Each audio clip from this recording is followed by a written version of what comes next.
Bonjour à tous. Je me présente rapidement. Je suis donc Catherine Metelski, la présidente de l'association Vivre avec le SAF, l'association de familles d'enfants concernés par les troubles du spectre de l'alcoolisation fœtale.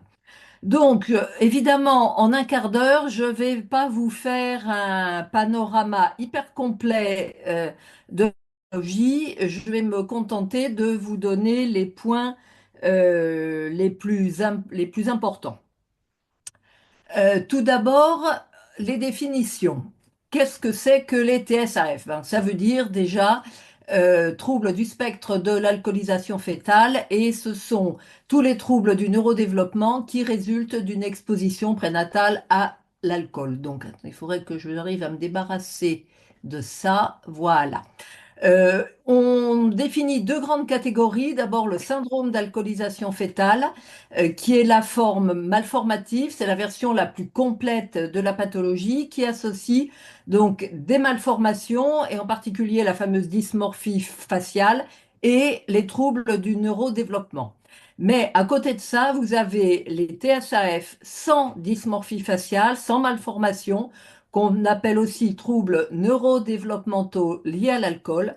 Et ce terme recouvre l'ensemble des troubles cognitifs et comportementaux qui peuvent donc survenir dès la naissance. Est-ce que ce sont est-ce que c'est une pathologie qui est courante? Eh bien oui. C'est vraiment un enjeu majeur de santé publique puisque le syndrome d'alcoolisation fœtale, donc qui représente, vous voyez l'infographie avec l'iceberg, le SAF représente à peu près une naissance sur 1000 et c'est une fréquence qui est équivalente à la trisomie 21. Pour les TSAF sans dysmorphie, eh bien, c'est une fréquence équivalente à l'autisme et ça représente, il y a à peu près une naissance sur 100, soit environ 8000 naissances par an. Et ceci sans tenir compte des fausses couches précoces, puisqu'on sait que le risque est grandement multiplié en présence de consommation de boissons alcoolisées. Ça veut donc dire que nous avons en France, grosso modo, un demi-million de personnes qui vivent avec des TSAF sans le savoir.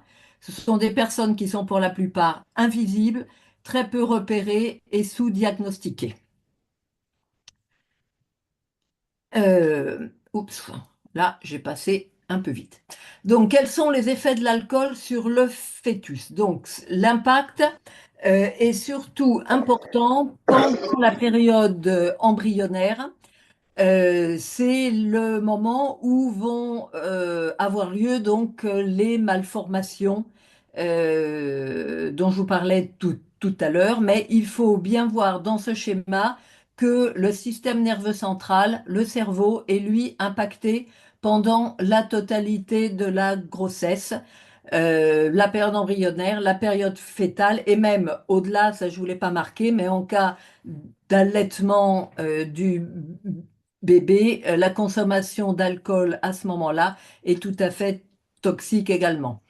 On dit donc que l'alcool est tératogène durant la période embryonnaire, puisque c'est à ce moment-là que se produisent les malformations.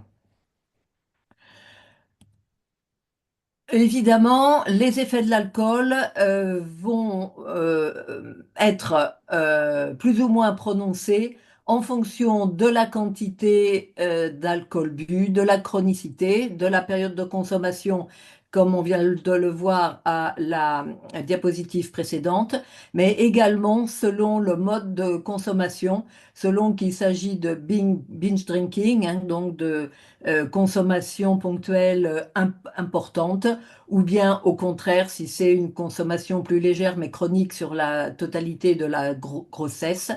La sensibilité génétique de la mère et de l'embryon aura également une importance. Nous ne sommes pas égales, hein. Certaines femmes vont métaboliser l'alcool plus rapidement que d'autres. Et il y a quelque chose que l'on sait maintenant depuis moins d'une dizaine d'années, c'est que la consommation du père en préconceptionnel, donc, altère les gènes dans les spermatozoïdes et affecte également le matériel génétique de l'embryon.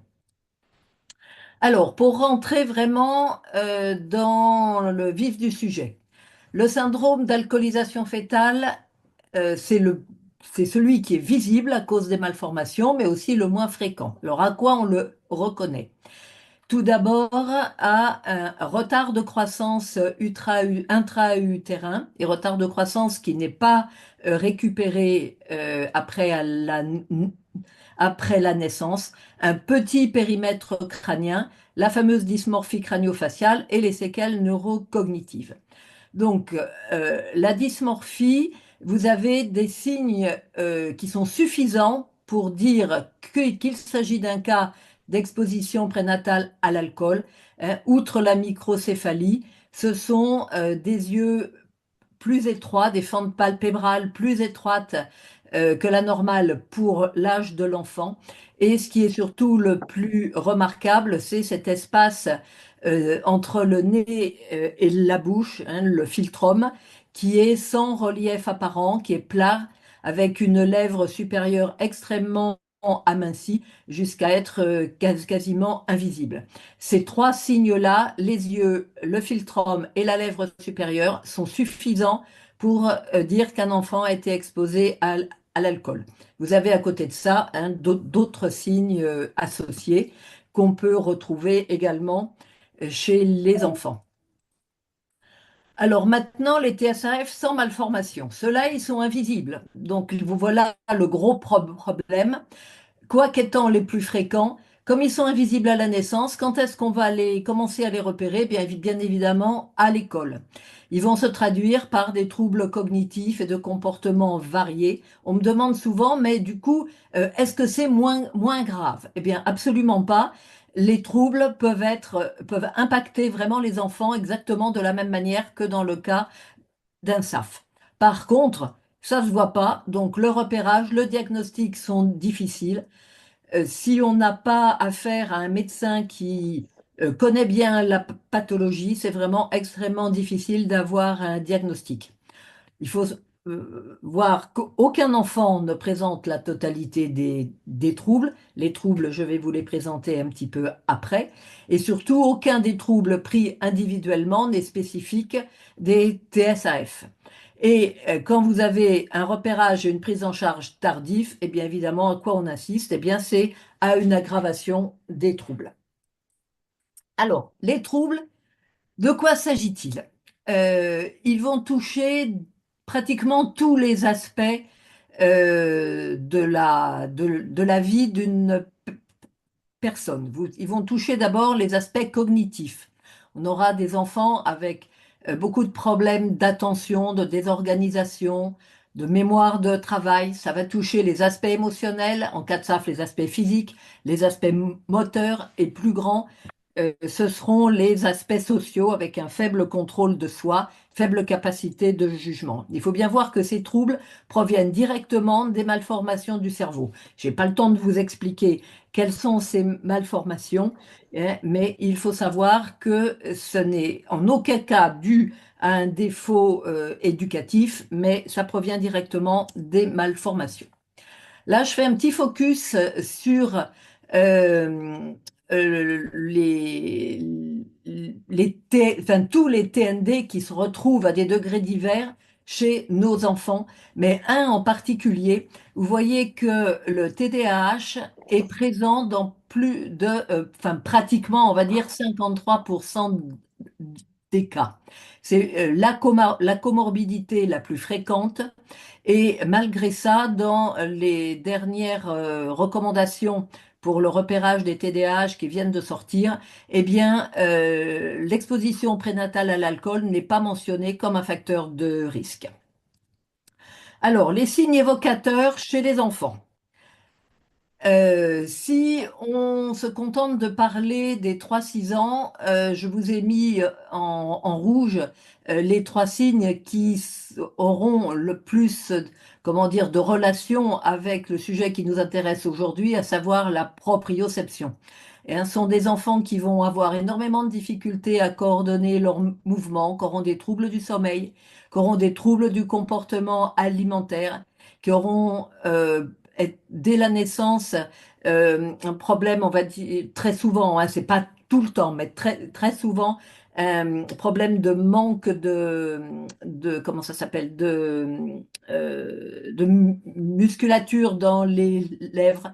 Ils auront des troubles du comportement avec beaucoup de colère et des réactions très violentes à la frustration. C'est des enfants qui vont avoir un besoin de surveillance constante parce qu'ils vont se mettre extrêmement fréquemment en danger. Chez les plus de 6 ans, qu'est-ce qu'on va retrouver en premier? Bien entendu, les difficultés d'apprentissage dues aux troubles cognitifs. Le fameux déficit d'attention, TDAH, est extrêmement fréquent chez nos enfants. Les troubles de la mémoire à court terme, ils sont multidis. En particulier, ils auront énormément de difficultés avec l'abstraction, calcul, grammaire, orthographe, difficultés à s'organiser parce que les fonctions exécutives sont très souvent atteintes et sont des enfants qui seront très lents à comprendre et lents à faire ce qu'on leur demande, malgré un QI qui va souvent être proche de la norme. Un peu plus grand, les troubles du comportement vont prendre une extrêmement grande importance. C'est des enfants qui vont se piquer des colères extrêmement violentes pour pas grand-chose, qui vont faire preuve d'une grande immaturité. Et c'est là où je voudrais dire deux mots du concept de dysmaturité. Ça veut dire que leur âge intellectuel, entre guillemets, ne va pas correspondre à leur âge légal. Je ne vais pas en dire plus pour l'instant parce que je sais que Olga après va y revenir. Mais ce sont des enfants qui vont être facilement manipulables, qui apprennent pas de leurs erreurs, qui distinguent pas le vrai de l'imaginaire, hein, qui ont souvent tendance à affabuler, ce qui peut les mettre vraiment en grande difficulté quand ils font, on va dire, des bêtises et qui se retrouvent aux prises avec la police et la justice.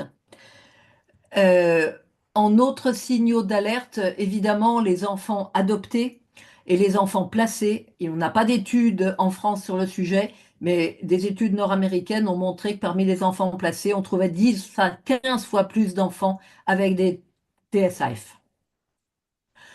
Alors là, je vais passer un petit peu rapidement parce que sinon je vais largement dépasser mon temps. Je voudrais juste vous parler de l'évolution prévisible en l'absence d'un accompagnement adapté, donc les troubles secondaires. Lorsque les difficultés ne sont pas identifiées comme les conséquences d'un trouble du neurodéveloppement, ça veut dire que l'entourage de l'enfant et notamment l'école va avoir des réactions inappropriées et qu'en l'absence de diagnostic, cet enfant il va développer des surhandicaps, des troubles secondaires, en particulier la perte de l'estime de soi qui peut démarrer très tôt. Moi, mon fils a dit qu'il voulait se jeter à la poubelle à l'âge de 4 ans. Donc ça va engendrer des difficultés scolaires, enfin tout ce que je vous nomme là. Et chez l'adolescent, il faut voir que les aspects comportementaux sont vraiment les plus graves et que malheureusement, très souvent, ça les emmène vers d'importants risques avec la justice, à tel point que nous avons créé un projet sur cette problématique, hein. Vous irez voir si ça vous intéresse le site tsaf-justice.com. Les surhandicaps à l'âge adulte, eh bien, sont dominés par des problèmes de santé mentale, puisqu'on a plus de 90% des gens qui ont été exposés à l'alcool qui présentent essentiellement des troubles anxio-dépressifs. Les problèmes judiciaires, comme vous voyez, sont extrêmement fréquents aussi. Les conduites addictives, malheureusement, sont très présentes parce que leur cerveau a été habitué extrêmement tôt à des produits toxiques et malheureusement, donc, ils retombent dans les addictions assez rapidement. Évidemment, à l'âge adulte, les problèmes d'emploi et de logement, parce que ce sont des gens qui ont beaucoup de mal, non seulement à trouver un emploi, mais à le conserver. Par contre, euh, on a des exemples dans d'autres pays d'évolution favorable, hein, avec un diagnostic de SAF complet pour tous, une prise en charge précoce, et ce qui prouve qu'avec un bon suivi dès l'enfance, eh bien, on arrive à des personnes qui ont une bien meilleure intégration sociale et une relativement bonne employabilité. Voilà, je pense que je n'ai pas trop dépassé mon temps. Non, c'est bon. Pour conclure cette extrêmement rapide présentation, je pourrais évidemment vous en parler pendant 3 heures. Euh, on peut dire qu'on ne peut pas guérir des TSAF, mais que par contre, il est important de pouvoir faire un diagnostic précoce et un accompagnement dès l'enfance parce que ça restaure l'estime de soi. Tous nos enfants à qui on a expliqué ce qu'ils avaient, ils ont tous dit alors ce n'est pas de ma faute. Et ça leur permet quand même d'avancer sur leur route, sur leur chemin de vie. Ça évite également, ou au moins ça diminue le développement des surhandicaps. Ça leur assure une meilleure chance d'insertion à l'école, dans la société. Ça leur permet d'avancer, mais malheureusement, pas tout seul. Nos enfants n'arriveront jamais à être complètement autonomes et il faut vraiment prévoir une curatelle dans le meilleur des cas ou une tutelle si vraiment ils sont pas capables de vivre seuls. Retard de diagnostic, ça augmente les risques. Et ce qu'il faut voir aussi, c'est que les enfants avec un SAF, ils sont visibles, donc ils sont en général mieux pris en charge. Les enfants chez qui ça se voit pas, c'est un handicap invisible, ils sont moins bien diagnostiqués et malheureusement à l'âge adulte, ils ont 2 fois plus de problèmes.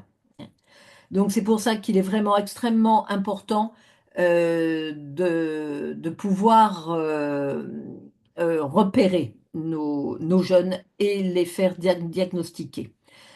Voilà, je voulais juste vous montrer pour finir une photo de mon petit Thomas. Quand il avait 4 ans, vous voyez qu'il a absolument tous les signes d'un syndrome d'alcoolisation fœtale. Il n'a pas de lettre supérieure, il a le philtrum plat, il a des petits yeux. Et malgré tout, dans les années 90-2000 en Provence, eh bien, aucun médecin n'a été capable de repérer ça. Il n'a jamais été pris en charge et je peux vous dire que notre vie et sa vie ont été extrêmement compliquées jusqu'à temps que, à l'âge de 19 ans, on comprenne enfin ce qu'il avait. Voilà, je vous remercie de votre attention. Euh, alors, on va arrêter le partage. Je ne sais pas si on pose des questions maintenant, Corinne, ou bien si on groupe tout à la fin. Comme vous voulez, hein, est-ce que je lance mon partage d'écran? D'accord? Il n'y a rien sur Et le il chat reste, et il pour reste sur l'instant, il le n'y a chat. aucune Bon, question, donc on attend peut-être la fin. Oui, voilà, on attend d'accord. de la fin. Bon, évidemment, en un quart d'heure, j'ai absolument pas le temps de vous détailler les choses, mais s'il y a des questions ultérieurement, ben, n'hésitez pas à contacter notre association. Je vais partager mon... hop là, que je revienne au début. Voilà, est-ce que vous voyez?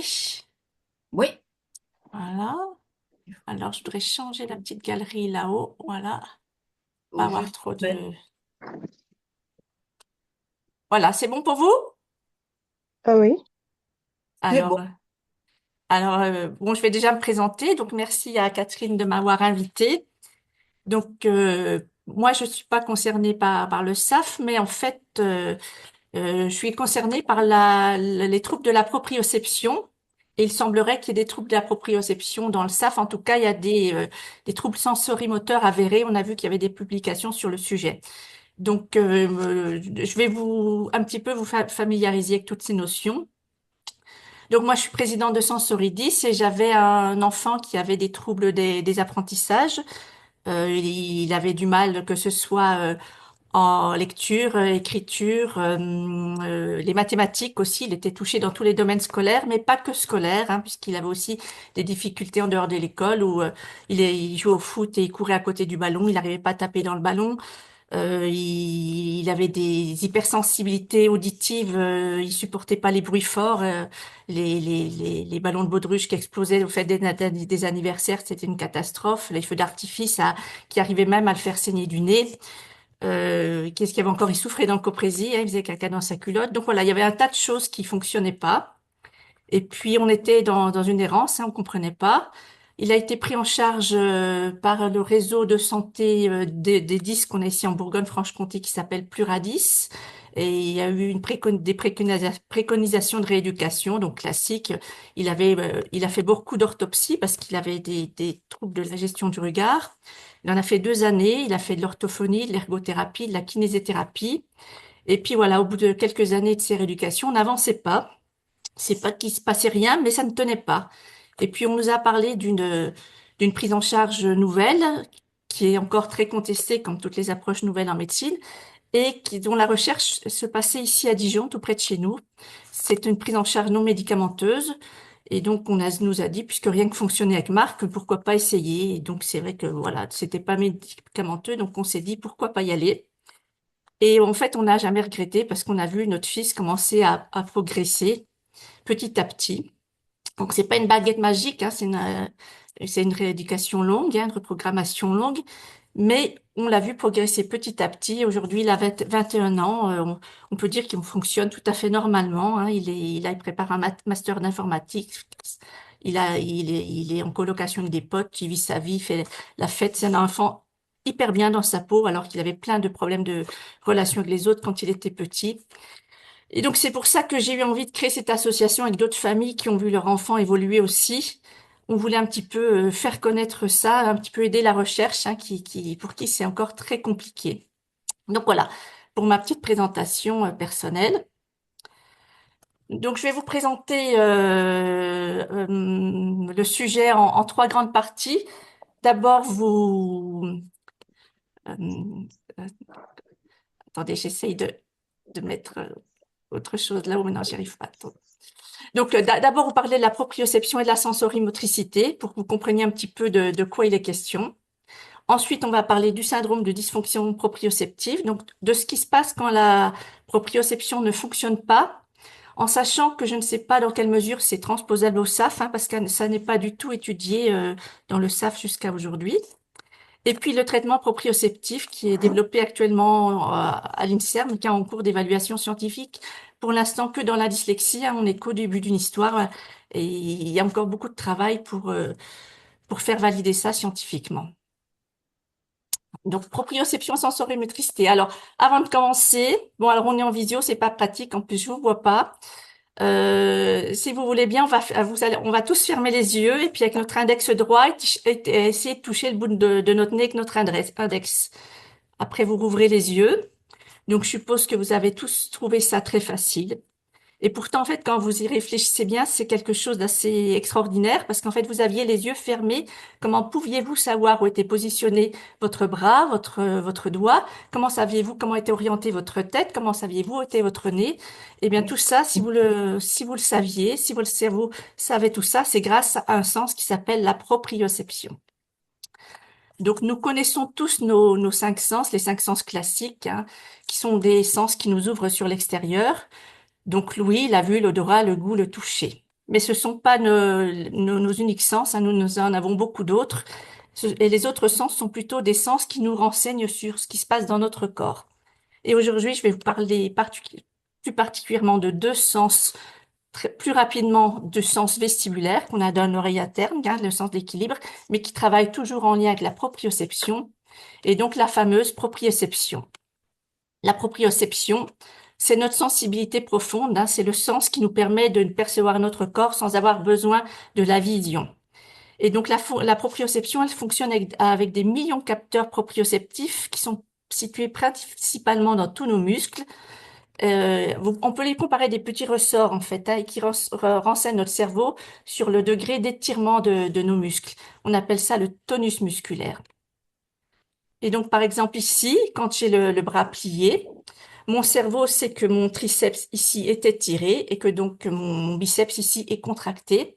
Et c'est ça à chaque instant pour chacun des muscles de notre corps qui lui permet de connaître donc la position de chaque partie de notre corps, l'une par rapport à l'autre. Donc la proprioception, c'est donc un sens qui, comme tous les sens, fonctionne avec des capteurs. Alors, comme je vous l'ai dit, c'est principalement dans nos muscles, hein, ça s'appelle les fuseaux neuromusculaires, les petits ressorts, mais on en a aussi dans les tendons, dans les articulations. et ailleurs aussi, hein.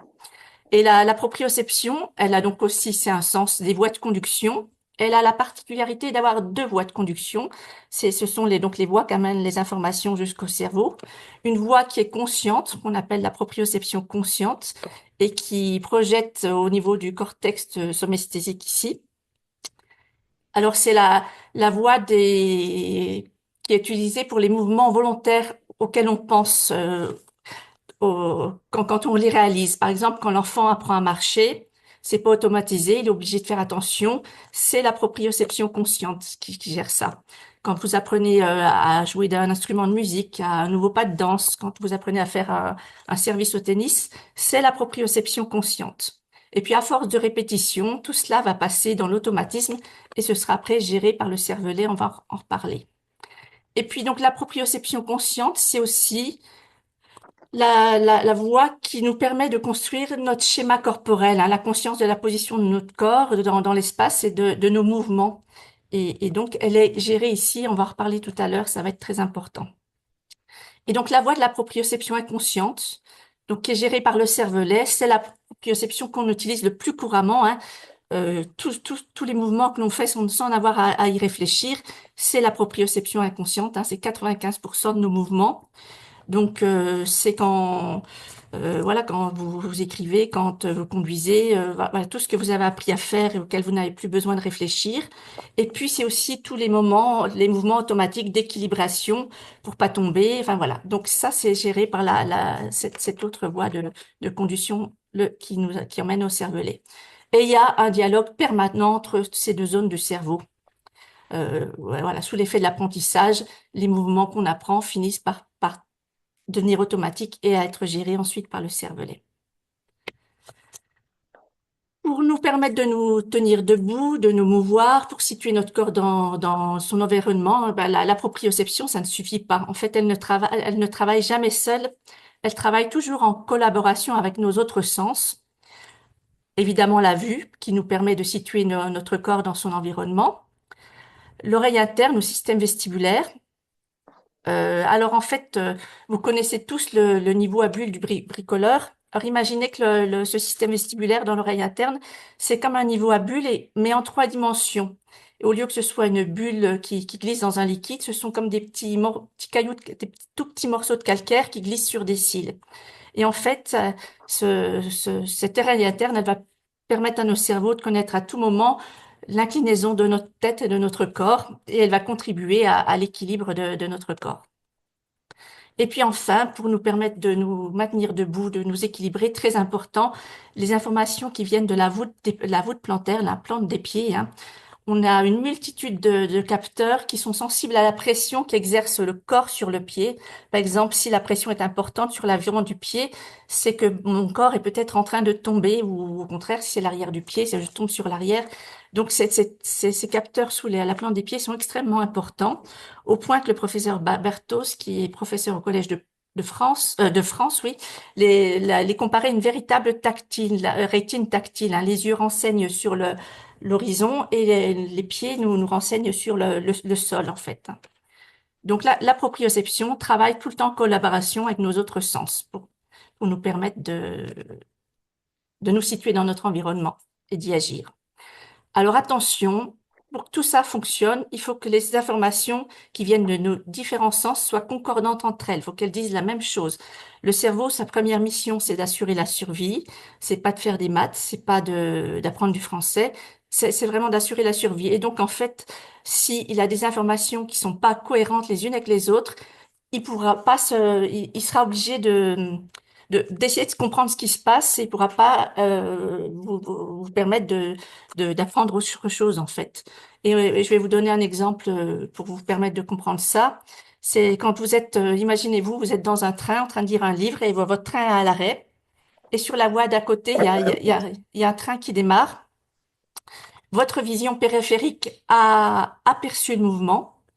Et du coup, le lecteur va se sentir obligé de lever la tête et de regarder ce qui se passe parce qu'en fait, sa proprioception lui disait qu'il bougeait pas, son système vestibulaire lui disait qu'il bougeait pas, et pour le cerveau, c'était incompréhensible. Donc, vous ne pouvez pas faire autrement, hein, quand les informations sont pas concordantes entre elles. Le cerveau, il faut qui recalcule pour comprendre ce qui se passe. Donc, vous verrez que ça aura une importance en cas de dysfonction proprioceptive. Donc, la sensorimotricité, donc ce gros mot là que j'ai utilisé tout à l'heure, eh bien, en fait, c'est donc cet ensemble de choses. Donc, comme je vous l'ai dit, la proprioception ne travaille pas seule, elle travaille toujours avec nos autres sens, hein, pour permettre au cerveau de se construire une perception, hein, de notre corps et puis de notre corps dans l'espace. Et en retour, le cerveau, il envoie des ordres moteurs, hein, il va distribuer le tonus musculaire pour nous permettre d'agir. Donc, il va envoyer ces ordres moteurs qui vont provoquer des contractions musculaires. Et à nouveau, nos sens vont leur renseigner sur la nouvelle position de tous nos différents muscles et de notre corps dans l'espace. Et en permanence, il y a cette boucle qui nous permet d'agir efficacement et nous tenir debout, de ne pas tomber, d'assurer notre survie. Et donc, c'est cette boucle-là, on l'appelle le couplage perception-action. Donc, ce qu'il faut retenir, c'est que la sensorimotricité, c'est la capacité qu'a notre système nerveux de produire des mouvements sur la base d'informations provenant de nos sens. On peut prendre ce petit exemple là pour bien comprendre du bébé qui veut saisir cette fraise, hein. Quand il est encore petit, ses gestes sont malhabiles, donc sa vue lui dit où est la fraise, et puis lui dit aussi où est sa main, mais il y a aussi sa proprioception qui lui dit où est son bras et où est son petit doigt. Donc son cerveau va donner un ordre pour saisir la fraise. Et puis, si la main part dans la mauvaise direction, la vue va dire ça va pas. Et donc, le cerveau va corriger le mouvement.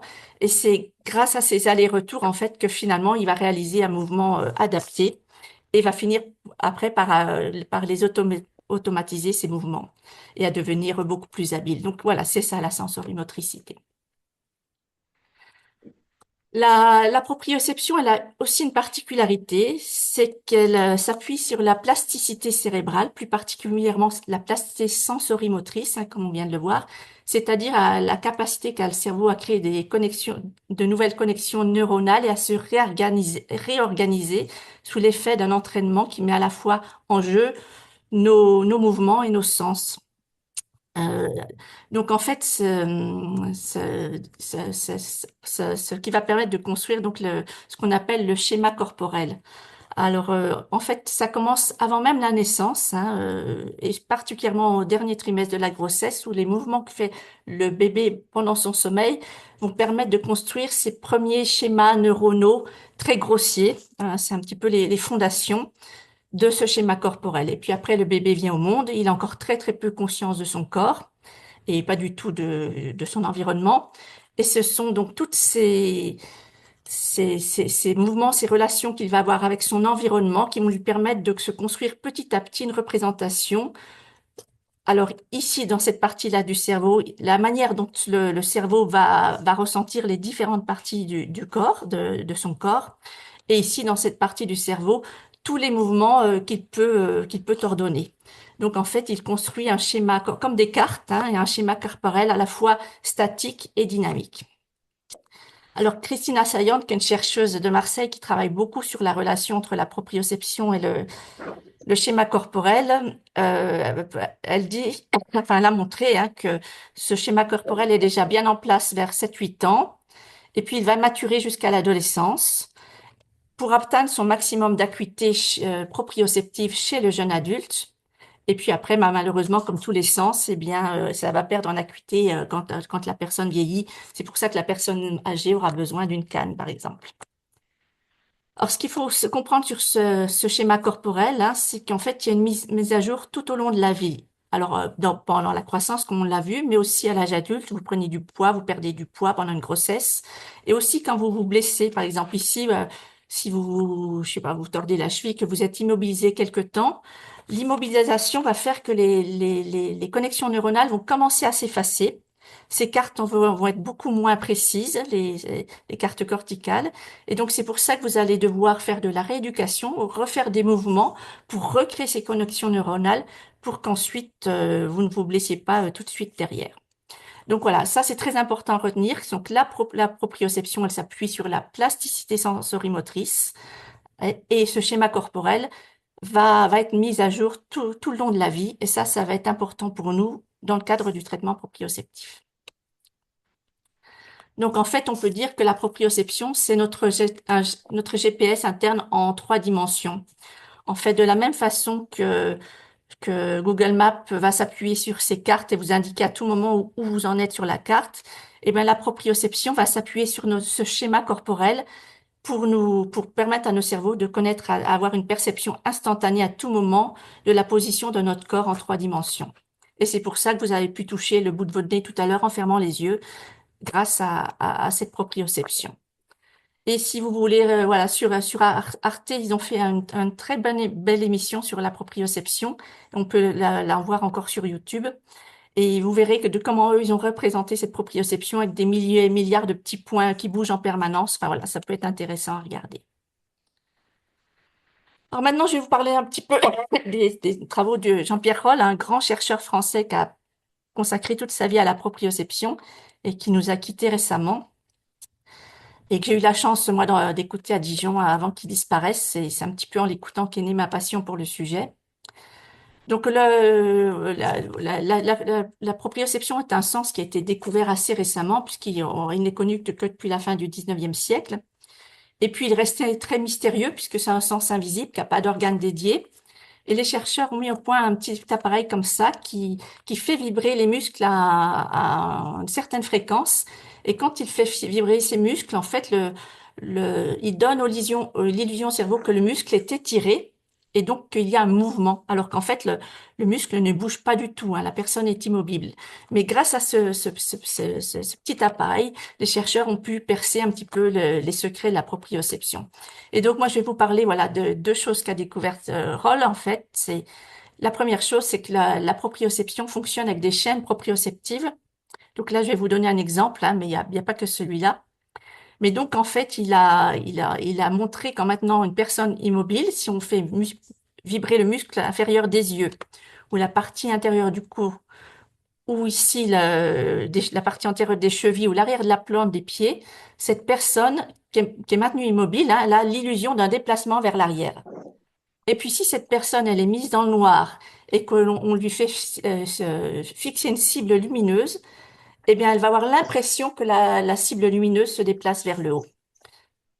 Donc, Roll a montré que la proprioception, elle fonctionne avec des chaînes sensorielles qui vont de l'œil jusqu'au pied. Et vous verrez que ça aura son importance quand on va parler du traitement proprioceptif. Et puis que la proprioception, elle joue un rôle dans la localisation spatiale visuelle. Donc, tous ces travaux du professeur Roll l'ont amené à dire que la proprioception, c'est pas le 6e sens, c'est le sens premier, le chef d'orchestre, parce que c'est elle qui va participer au codage quel est le lien spatial entre tous nos organes des sens, hein. C'est elle qui dit à notre cerveau à tout moment où sont situés nos organes des sens et qui va leur permettre de fonctionner correctement. Et donc, le professeur Roll disait que plus qu'un 6e sens, la sensibilité proprioceptive pourrait être un sens premier indispensable à l'émergence de la conscience de soi en tant qu'être capable d'action, de sorte que nos actions connues de nous seraient à même de donner du sens à nos 5 autres sens dont elles déterminent la maturation fonctionnelle, l'exercice et la mise à jour. Donc voilà, un sens très important. Alors maintenant, je vais vous parler des 3 grandes fonctions de la proprioception qu'on représente dans un triangle, en fait, au cœur duquel se trouve la proprioception. Et puis, voilà, chacun de ces angles va représenter une de ces grandes fonctions. Donc, la première fonction de la proprioception, la plus connue, la plus étudiée depuis très longtemps, c'est évidemment son rôle dans le contrôle moteur. Elle permet un contrôle moteur efficace, hein, on l'a vu tout à l'heure, hein. Ici, les informations qui viennent de la proprioception, on retourne les actions, et puis cette boucle qui permet de faire des mouvements efficaces. Donc, la proprioception est à l'origine de la régulation du tonus postural, donc qui permet d'avoir une posture correcte. Et puis, on va en parler aussi, sera son importance. Cette posture correcte va permettre une respiration du diaphragme physiologique. La proprioception, elle va donc permettre la coordination de nos mouvements. Elle est à la base de nos habiletés motrices. Et puis, elle est aussi à la base de la motricité automatique sous l'effet de l'entraînement via le cervelet. Et donc là, il y a sur Dailymotion, on peut trouver une petite vidéo qui a déjà 30 ans, hein, des travaux du professeur Jacques Paillard aussi, qu'un Français qui a beaucoup travaillé sur la proprioception dans son rôle dans le contrôle moteur et qui nous explique que l'automatisme, c'est le proprioceptif, hein. Si on peut automatiser nos mouvements, c'est grâce à la proprioception. Donc la proprioception, sa deuxième grande fonction, c'est la localisation spatiale sensorielle, nous permet d'avoir une perception spatiale stable. Donc la proprioception, elle nous renseigne sur la position de notre corps. Là, si je suis assise bien droite face à vous, plutôt sur le côté, et puis aussi comment est positionnée ma tête, si elle est bien droite, si elle est penchée sur le côté. Et ça, c'est très important parce que ma tête, elle porte plusieurs organes des sens, hein. Elle porte les yeux, le nez, les oreilles. Et donc, c'est important pour le cerveau de savoir où sont positionnés nos organes des sens pour pouvoir ensuite les diriger en fonction des stimuli et d'identifier où ils se trouvent dans l'espace. Et ça, c'est très important parce que c'est notre survie qui en dépend. Il faut comprendre que la proprioception, en fait, c'est un sens très archaïque, hein, qui permettait à l'origine d'assurer notre survie, hein. Quand nous étions des chasseurs-cueilleurs, si on entendait un bruit dans les fourrés, il fallait pouvoir tout de suite identifier d'où venait ce bruit, voir ce qui faisait ce bruit, si c'était un danger, pour pouvoir prendre la fuite et partir dans la bonne direction, pas se tromper. Donc voilà, la localisation spatiale, c'est une fonction essentielle de la proprioception. Et puis la proprioception, elle va aussi jouer un rôle dans la localisation spatiale visuelle via les muscles oculomoteurs, hein. Nos globes oculaires, ils sont gérés par 6 muscles oculomoteurs, qui dit muscle, qui dit proprioception, hein, et ces muscles coordonnent des mouvements d'une très grande précision. Ils sont très sollicités au quotidien et dans la lecture, c'est là où on leur demande un maximum de précision parce que c'est un geste des yeux extrêmement fin. Et donc, la proprioception va dire où est mon globe oculaire dans l'orbite, hein, s'il est plutôt vers le haut, plutôt vers le côté, plutôt vers le bas. Et la position du globe oculaire, c'est la direction de mon regard. Donc, encore le professeur Roll, hein, vous voyez que voilà, c'est un monsieur qui a vraiment fait comprendre beaucoup de choses. Il nous disait comment pourrions-nous localiser une cible visuelle dans l'espace sans que le système nerveux soit précisément informé du lieu où se trouve le corps et notamment l'œil. La dernière grande fonction de la proprioception, c'est le rôle qu'elle joue dans l'intégration multisensorielle. Alors, voilà, ça peut pas être un gros mot aussi, mais en fait, c'est simple à comprendre. Notre cerveau, il est bombardé en permanence d'une multitude d'informations sensorielles, hein, des myriades. Si tous parvenaient à notre conscience, ce serait insupportable, on ne pourrait pas vivre. Par exemple, là, je vais vous parler de vos vêtements et vous allez sentir le poids de vos vêtements sur votre corps. Mais avant que je vous en parle, vous n'y pensiez pas. En fait, le cerveau, il sélectionne à chaque instant, parmi toutes les informations sensorielles qu'il reçoit, celles qui sont utiles à l'action envisagée. Et il ne va garder que celle-là, que celle qui va pouvoir permettre d'agir correctement. Mais il va pouvoir sélectionner ces informations uniquement s'il peut les localiser correctement dans l'espace. Et donc ça, on l'a vu, c'est la proprioception. Et donc, le cerveau, il va réunir toutes ces informations qu'il juge utiles, et grâce à tous ces morceaux d'informations qu'il réunit, il nous permet d'avoir une perception unifiée de notre corps et de notre environnement. Mais en fait, il faut bien comprendre que nous percevons, ça n'est qu'une construction de notre cerveau, hein, ça n'est pas la réalité. Et on peut très bien avoir quelque chose sous nos yeux et ne pas le voir parce que notre cerveau ne fait pas attention à cette chose-là. Donc, voilà. On ne fonctionne pas comme des caméras qui filment notre environnement. Notre cerveau construit à tout instant la perception. Donc, en conclusion, la proprioception, c'est un sens indispensable. Elle est partout dans notre corps, elle est dans chacun de nos muscles et partout dans notre corps. Notre vie en dépend de manière cruciale. Elle nous permet d'automatiser nos mouvements et d'agir sans contrôler notre corps du regard. Sans elle, la vie telle que nous connaissons serait impossible. Elle est au centre des phénomènes neurologiques qui permettent de situer la source des stimuli sensoriels de l'espace, de les traiter efficacement et d'agir en conséquence. Alors, on va prendre quelques exemples, hein, mais sans proprioception, vous pourriez même pas marcher sans être obligé de regarder vos pieds et de les contrôler du regard. Vous ne pourriez pas conduire, ça c'est un exemple que j'aime bien parce que moi je suis dysproprioceptive et j'ai du mal à conduire. quand vous conduisez, vous regardez votre route. Encore faut-il que vos yeux vous donnent les bonnes informations spatiales et sélectionnent les bonnes informations. Et puis pendant ce temps-là, vous avez une main sur le levier de vitesse, un pied sur le frein ou l'accélérateur, et vous devez doser vos mouvements du pied, vous devez bouger votre main, et tout ça sans avoir à les regarder. Sans proprioception, ce serait absolument impossible. Et pareil pour l'escalade, hein, vous n'êtes pas obligé de vous regarder où sont vos pieds, où sont vos bras. À tout moment, voilà, c'est vrai, voilà, la proprioception, c'est un sens essentiel. Donc maintenant, je vais vous parler du syndrome de dysfonction proprioceptive, qu'on appelle aussi la dysproprioception. Donc on dit qu'il y a dysfonction parce que ça ne fonctionne pas, mais on parle de dysfonction que lorsqu'il n'y a pas de liaison, pas de liaison, de lésion, hein. Et c'est pour ça qu'en fait, je ne sais pas dans quelle mesure on peut extrapoler ça avec les TSAF, hein. Donc, mais voilà, je vais vous expliquer ce qui se passe quand la proprioception ne fonctionne pas bien, et à vous de voir un petit peu si vous retrouvez ça chez vos enfants. Et puis moi, je vais vous parler de son impact sur les apprentissages scolaires, puisqu'on parle des enfants et que la dysproprioception a un impact sur les apprentissages scolaires. Donc, quand la proprioception ne fonctionne pas bien, ici, là, au cœur de notre triangle fonctionnel, eh bien, ce sont les trois angles du triangle qui vont être impactés. Et donc, il va y avoir une altération du contrôle moteur et qui va se traduire notamment par une asymétrie du tonus postural. Donc, le sujet se tient de travers alors que son cerveau lui fait croire, enfin, sa proprioception plutôt que le cerveau, lui fait croire qu'il se tient droit. Et donc, ce qui attend à l'origine de tensions musculaires douloureuses, d'une attitude scoliotique et de fatigue chronique, et puis aussi de maux divers. Ensuite, c'est la localisation spatiale qui va être anormale. Donc là, je vous ai mis un petit exemple pour essayer un petit peu de vous faire comprendre. Donc là, vous avez votre sujet, son oreille interne. Vous vous souvenez, je vous ai parlé tout à l'heure du niveau du niveau à bulle en 3 dimensions. Donc là, ce niveau-là dans l'oreille interne, il va vous dire dans ce cas-là que la tête est bien penchée.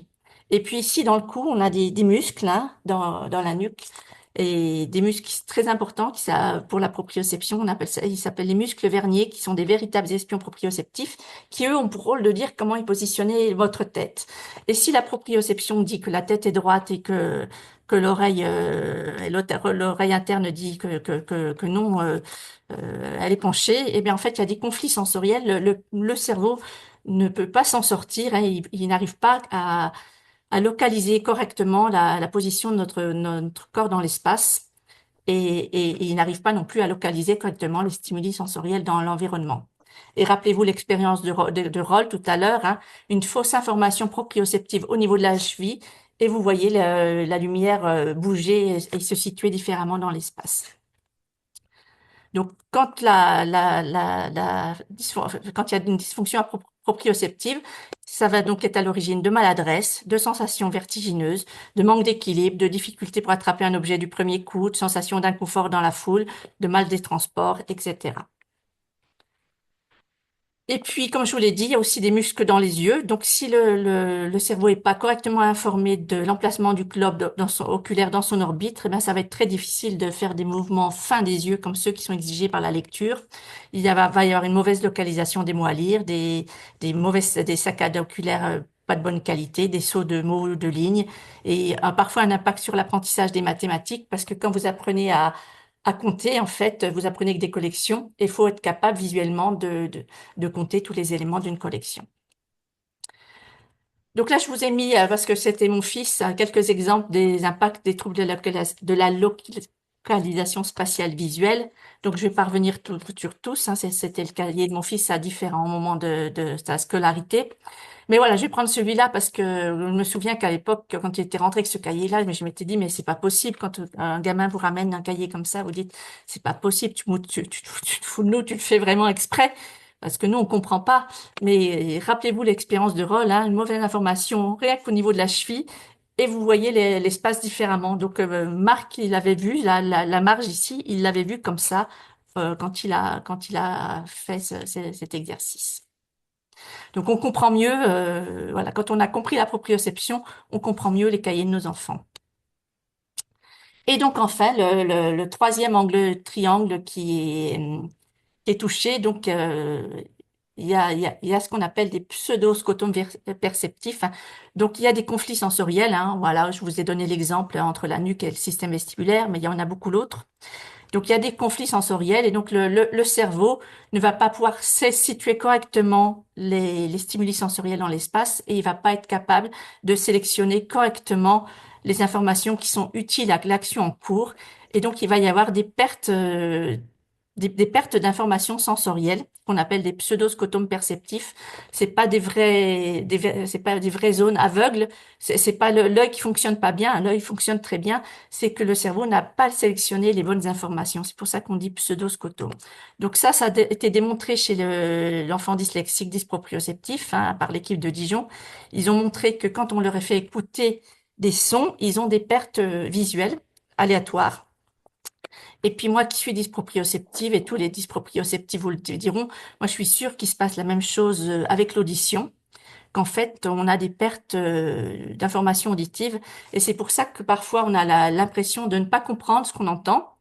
Et puis, on demande de répéter. Puis, avant que la personne ne réponde, on lui répond parce que c'est comme si on a un petit décodeur. Et moi, je disais toujours à mon mari, c'est le temps que l'information arrive à mon cerveau. Et aujourd'hui, je sais qu'en fait, c'est parce que notre cerveau, il est en permanence obligé d'essayer de compenser les trous, d'essayer de recoller pour réinterpréter le monde qui nous entoure.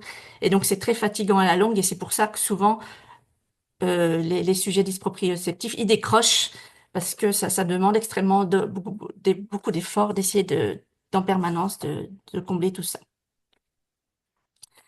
Enfin, voilà quelque chose qui a été découvert récemment. Donc, je vous ai parlé d'une posture correcte qui va pouvoir permettre un bon fonctionnement du diaphragme. Donc, je vais pas rentrer dans les détails, mais vous pourrez retrouver ça sur une vidéo du docteur Kersia, qui est sur notre chaîne YouTube, hein, où il explique qu'en fait, que ce mauvais fonctionnement du diaphragme va entraîner un mauvais fonctionnement de l'arc réflexe qui est entre ce diaphragme et le pharynx, et durant le sommeil, hein, et notamment durant le sommeil, phase du sommeil qui s'appelle le sommeil paradoxal, qui est une phase de sommeil où on rêve, hein, vous savez, le corps est tout mou. Et en fait, c'est une phase du sommeil très importante parce qu'elle permet de mémoriser les procédures et les apprentissages. Et donc, ces enfants-là, qui ont ces problèmes de fonctionnement du diaphragme, ils vont avoir des micro-pauses respiratoires pendant le sommeil, pendant le sommeil, et particulièrement cette phase. Donc, le cerveau, qu'est-ce qu'il fait quand il y a des micro-pauses respiratoires? Son rôle, c'est d'assurer la survie. Donc, il provoque des micro-réveils. Donc, l'enfant n'a pas forcément conscience de s'être réveillé ou de mal dormir, hein, il va bouger, et puis c'est tout. Mais ces micro-réveils, s'ils sont nombreux, ils vont être à l'origine d'une absence de la mémorisation des leçons, de fatigue le lendemain, de troubles attentionnels et puis aussi d'agitation parce que souvent les enfants quand ils sont fatigués pour pas s'endormir, eh bien ils bougent. Donc voilà, la dysfonction proprioceptive, c'est quand on passe de ce triangle fonctionnel quand une proprioception est de bonne qualité où tout fonctionne bien. Et on parle de dysproprioception quand plus rien ne fonctionne, quand les trois angles du triangle sont impactés. Et c'est pas tout ou rien, hein, parce que on peut avoir un peu de mauvaises informations. D'ailleurs, il y a une période pendant laquelle le cerveau arrive quand même à compenser en partie les informations sensorielles qui ne vont pas. Mais voilà, quand la personne est fatiguée ou avec la croissance, tout ça, il arrive un moment où le cerveau n'arrive plus. On dit qu'il décompense, et quand il décompense, c'est là qu'on rentre dans la dysfonction proprioceptive avec tous ces impacts. Donc, plus particulièrement dans le cadre des apprentissages scolaires.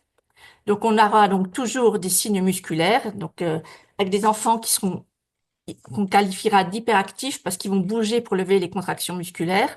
Il y aura d'une posture anormale, des maux de tête, des douleurs, des fatigues, des maux de ventre. Il y aura des signes spatiaux, toujours. Alors, des difficultés de coordination du geste, de l'écriture, un mauvais contrôle de la motricité, un manque d'équilibre, mauvaise localisation spatiale.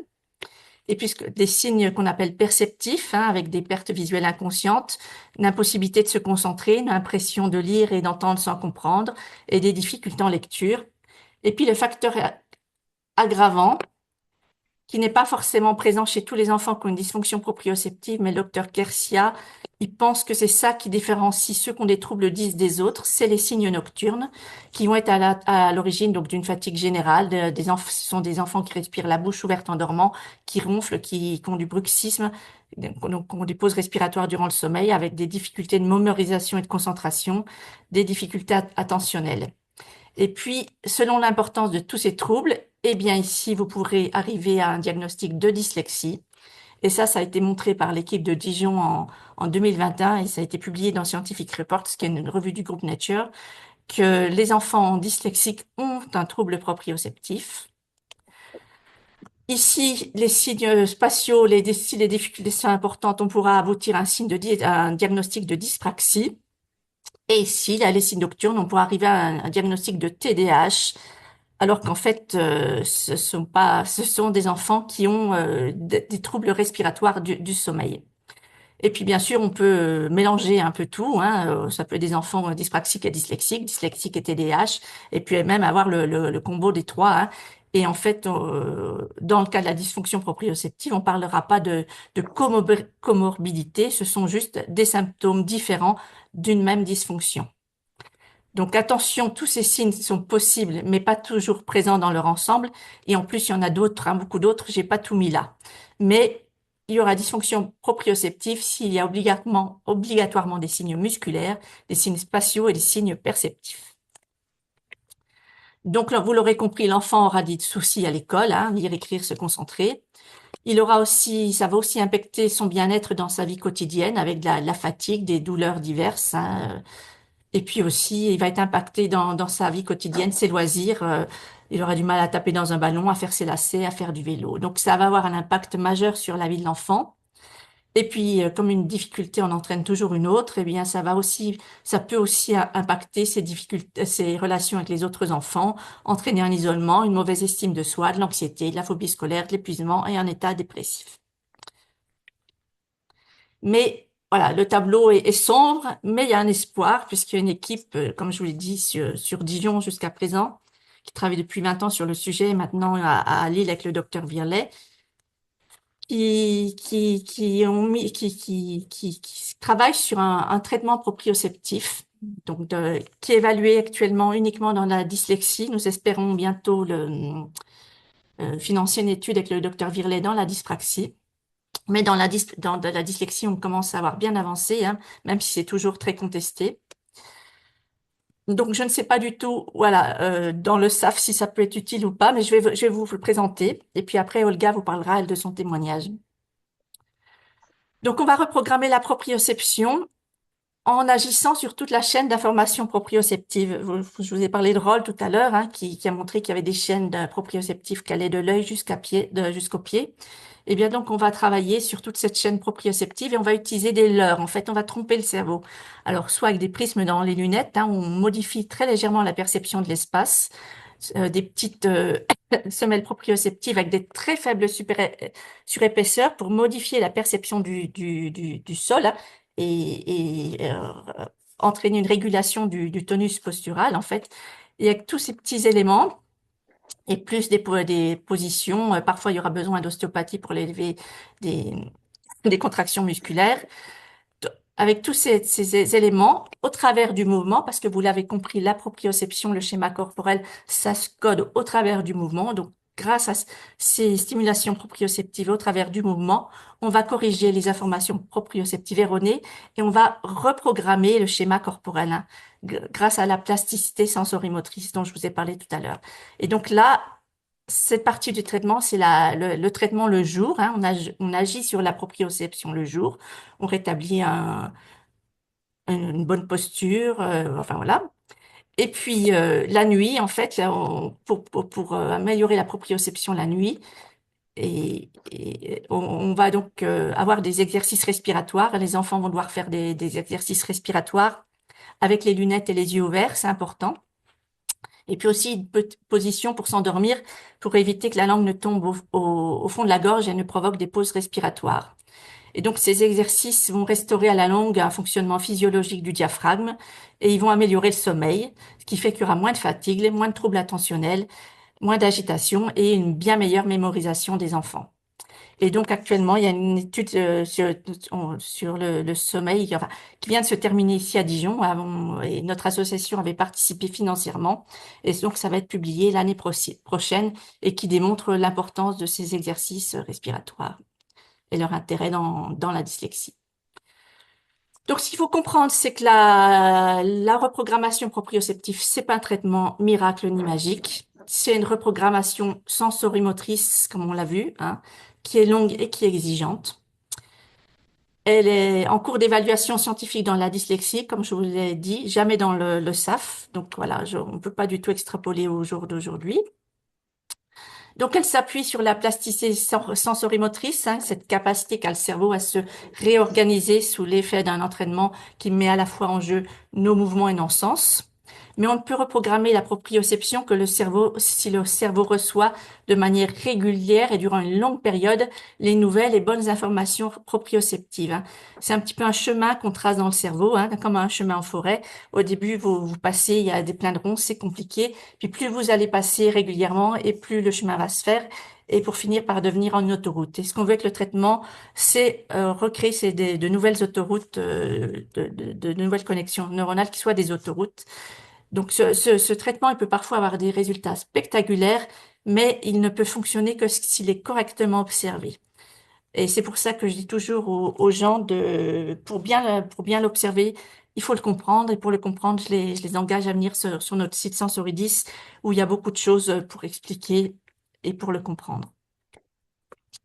Donc, le but du traitement proprioceptif, c'est donc de rétablir une proprioception fonctionnelle, hein, corriger le schéma corporel pour que la proprioception soit à nouveau de bonne qualité. Et on dit qu'il y a réussite du traitement quand en fait on a rétabli les choses dans les trois angles du triangle fonctionnel, hein. Donc un contrôle moteur efficace, une bonne posture, mais la bonne posture, c'est qu'une partie du problème, hein. Le traitement a fonctionné que si on a aussi rétabli une perception spatiale stable et rétabli une bonne intégration multisensorielle. Et ça, les médecins, ils ont des tests pour le montrer. Donc, dans le cadre des troubles des apprentissages, eh bien, en fait, il faut bien comprendre que le traitement proprioceptif, c'est le socle, hein, mais qui ne peut jamais suffire à lui seul, hein, parce que il va permettre de redonner de bonnes informations sensorielles, mais tout ce qui s'est mal construit, en fait, il va falloir le rééduquer avec des rééducateurs, hein, notamment l'orthophonie dans la dyslexie, mais aussi d'autres rééducations. Mais ces rééducations vont être plus efficaces puisque cette fois-ci, elles vont se baser sur un bon terrain sensoriel. Et puis, le temps que ces rééducations fassent leur effet, il faudra quand même des aides pédagogiques à l'école. Et puis, un soutien parental fort parce que voilà, le traitement proprioceptif, il est long et que parfois les enfants en ont marre. Et donc, il faut être là, les soutenir pour les faire avancer. Et puis aussi, ce soutien est important aussi, si vous avez des enfants 10, vous le savez, voilà, pour les rééducations et pour l'école. Mais là, l'intérêt de la prise en charge avec le proprioceptif, c'est que les rééducations, on va pas seulement compenser les troubles, hein, on va parfois aller jusqu'à la restauration des fonctions cognitives touchées.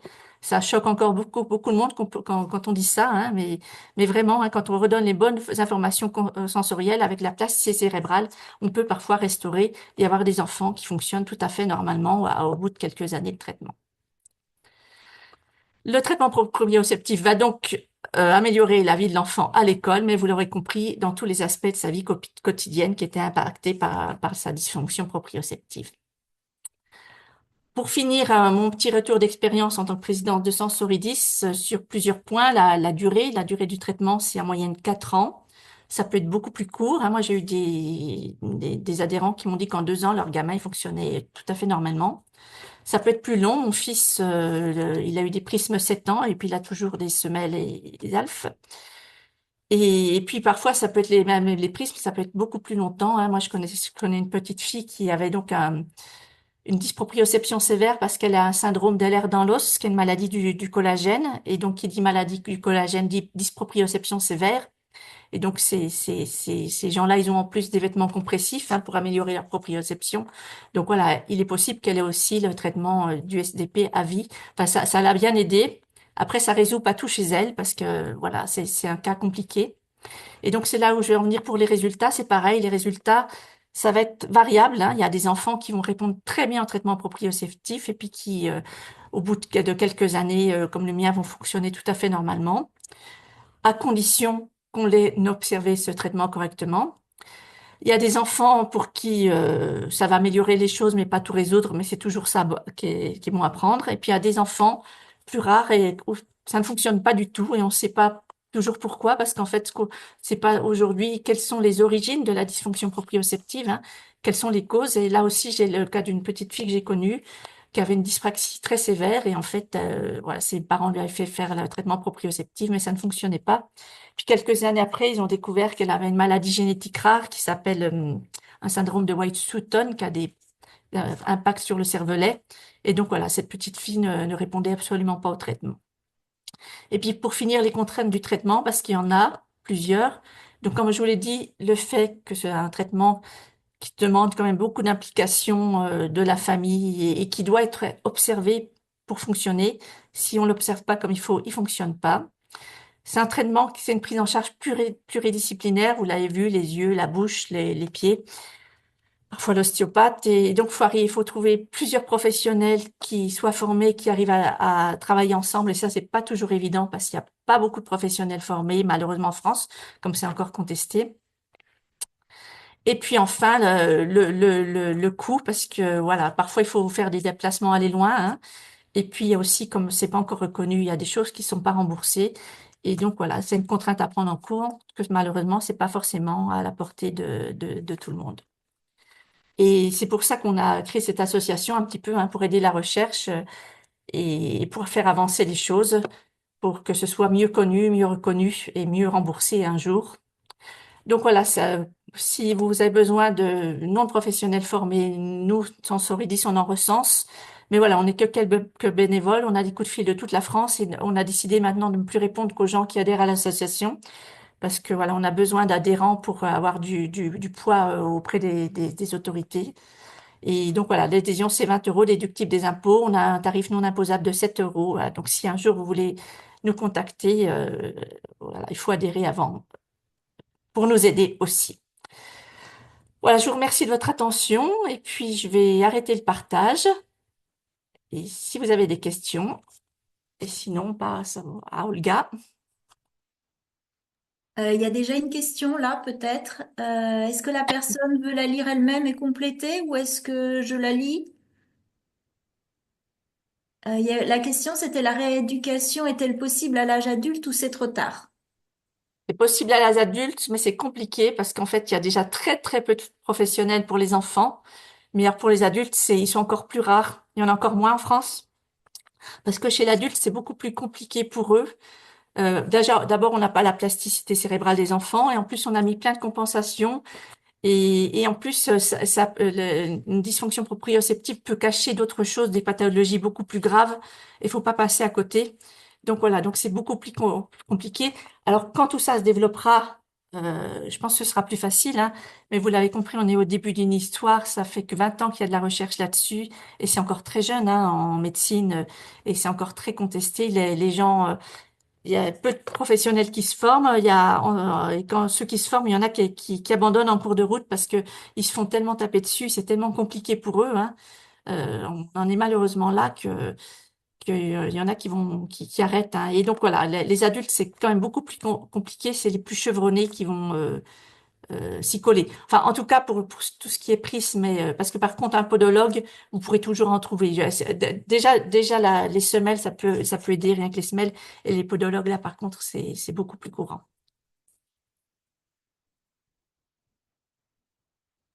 Est-ce qu'il y a d'autres questions? Je vois aussi très intéressant. Voilà, merci, Corinne.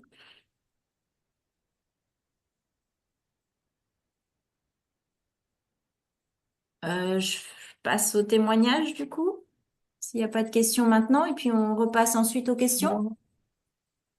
Non. Oui, je crois que tu peux y aller, Olga. Ok, donc, euh, Là.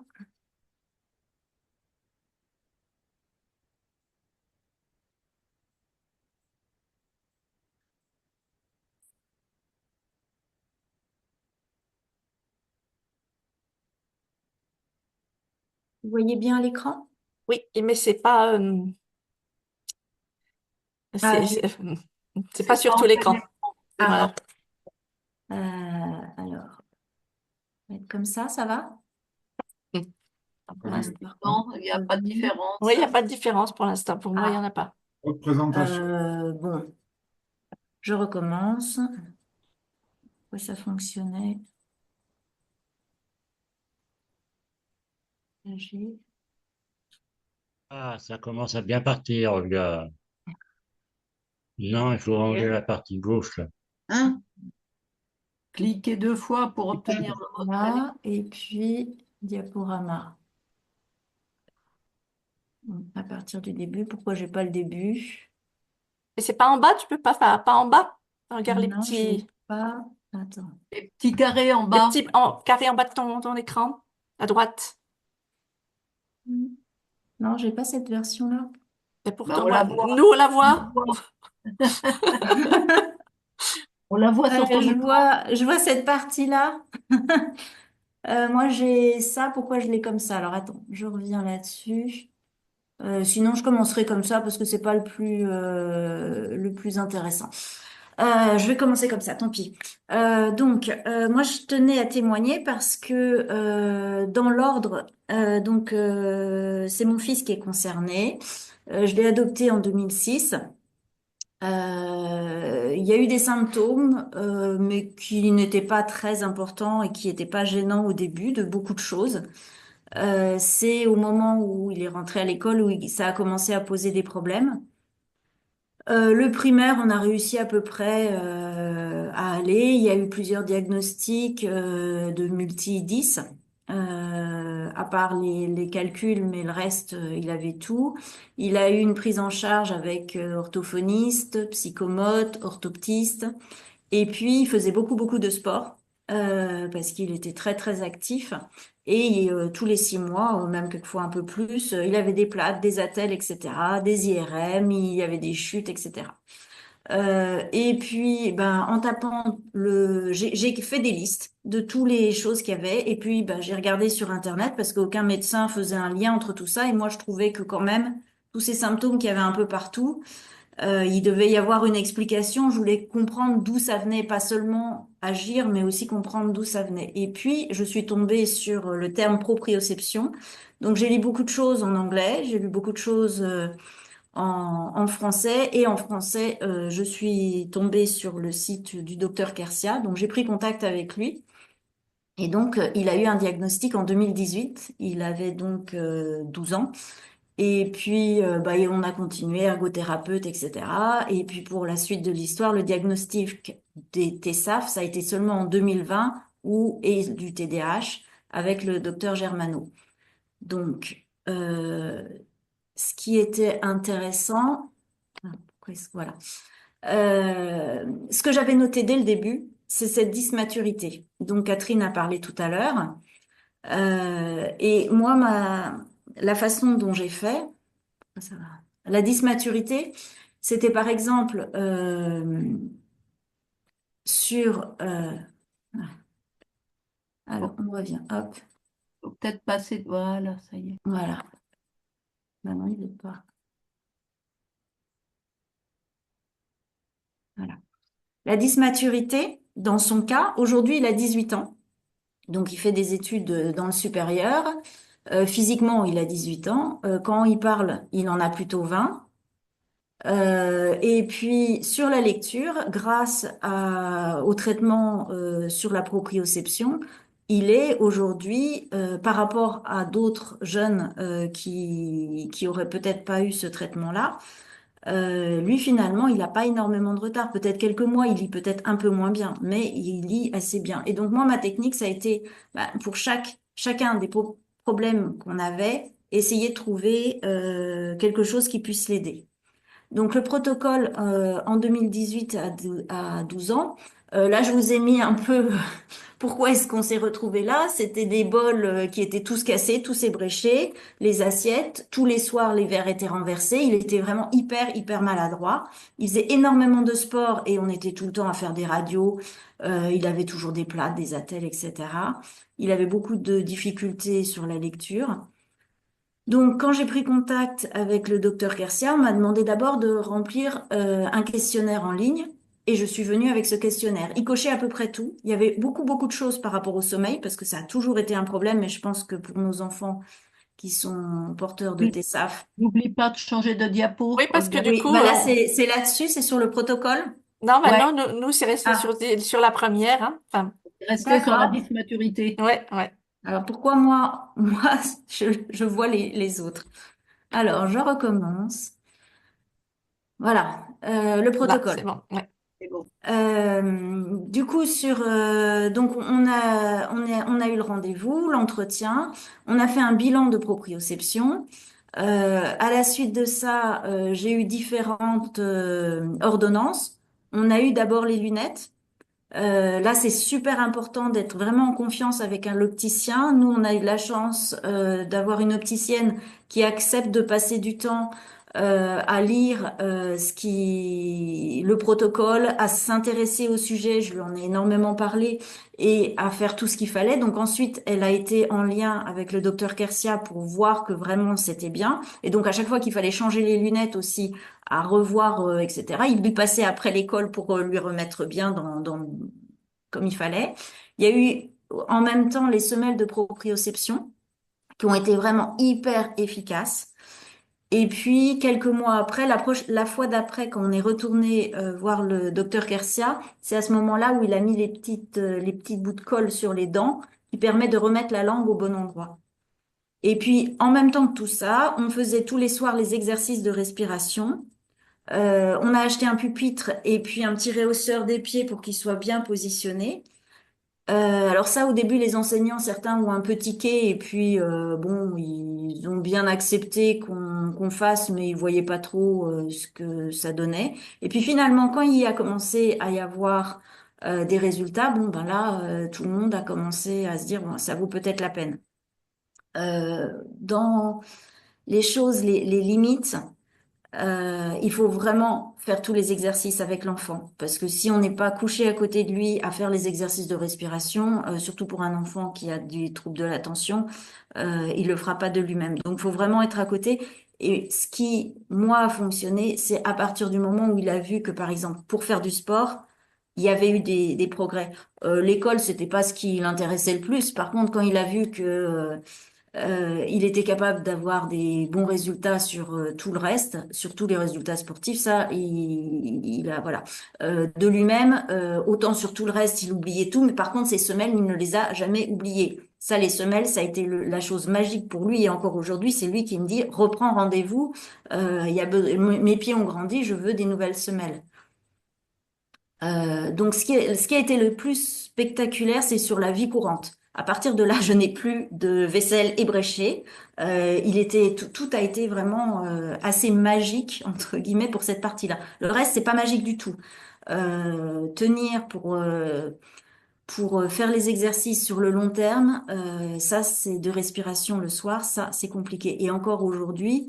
Le reste a été rééquilibré régulièrement. On a de nouveau des soucis sur le sommeil et ça, c'est plus compliqué. La lecture et ce qui était à l'école, on a continué l'orthophoniste et ça c'est après on a pratiquement oublié qu'il était 10 parce qu'il y avait d'autres problématiques parce que nos enfants ils ont pas mal de problématiques et aujourd'hui c'est pas un problème. Il a pu continuer à faire des études. La confiance en soi, ça a été super important, mais de la même manière que quand ensuite il a su qu'il y avait un diagnostic de TSAF, ah bah c'est pas de ma faute, c'est pas que je suis paresseux comme on me disait, c'est pas que je n'écoute pas, c'est pas, je sais pourquoi. Quand on lui a expliqué pourquoi il n'y arrivait pas, ça a complètement changé les choses. Je pense qu'il est important aussi, c'est vraiment d'expliquer à l'enfant, alors suivant l'âge Et puis, suivant les capacités de l'enfant, on ne peut pas expliquer de la même manière. Mais quand on lui explique pourquoi est-ce qu'il a plus de mal, ça aide quand même beaucoup, beaucoup.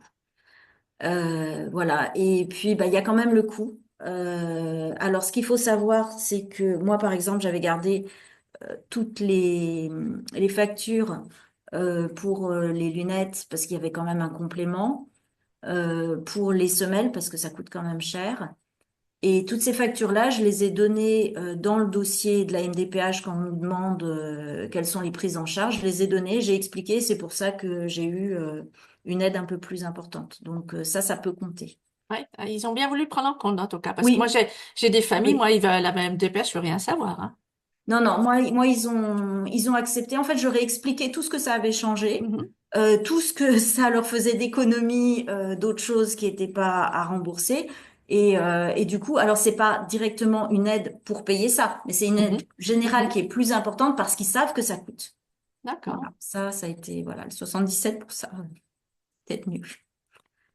Et puis en conclusion, donc moi, je voulais témoigner pour deux choses. Il y a par rapport au diagnostic de dysproprioception, parce que je pense que ça concerne quand même énormément d'enfants. Dans les pays anglo-saxons, on en parle beaucoup, beaucoup plus. En France, c'est rare qu'on parle de ce terme-là. Par contre, nos enfants, ils ont ces problématiques-là de sommeil, à des degrés divers. Mais je sais que dans le cas d'Alexandro, c'était quand même ce qui gênait le plus, sa dyspraxie. Et ça a été vraiment très, très, très aidant. Je voulais aussi témoigner par rapport que d'autres personnes connaissent ce que c'est que les troubles du spectre de l'alcoolisation fœtale, parce qu'on a souvent des idées, on croit savoir ce que c'est, mais en fait, il y a des profils qui sont très, très différents.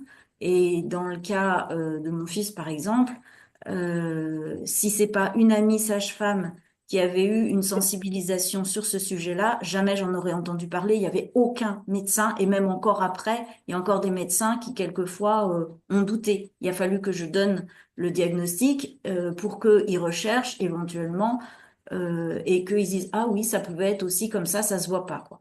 Donc ça, c'était aussi pour ça que je tenais à témoigner. Et puis, dans mon expérience, si vous avez autour de vous des gens comme ça, ou si c'est vos enfants, il faut se faire confiance parce que nous, nos enfants, on les a beaucoup de temps et c'est pas un spécialiste qui le voit 10 minutes pendant un entretien qui peut savoir mieux que vous. Donc faites-vous confiance si vous sentez qu'il y a autre chose, faut y aller, quoi. Voilà. Euh, et puis ça permet ensuite de pouvoir être exigeant avec eux là où ils ont des facilités. Moi, mon fils, il a une très très bonne oreille. Donc par exemple, je lui ai fait apprendre la musique parce qu'il peut être très très bon là-dedans. Il est bon en langue aussi parce qu'il a une bonne oreille.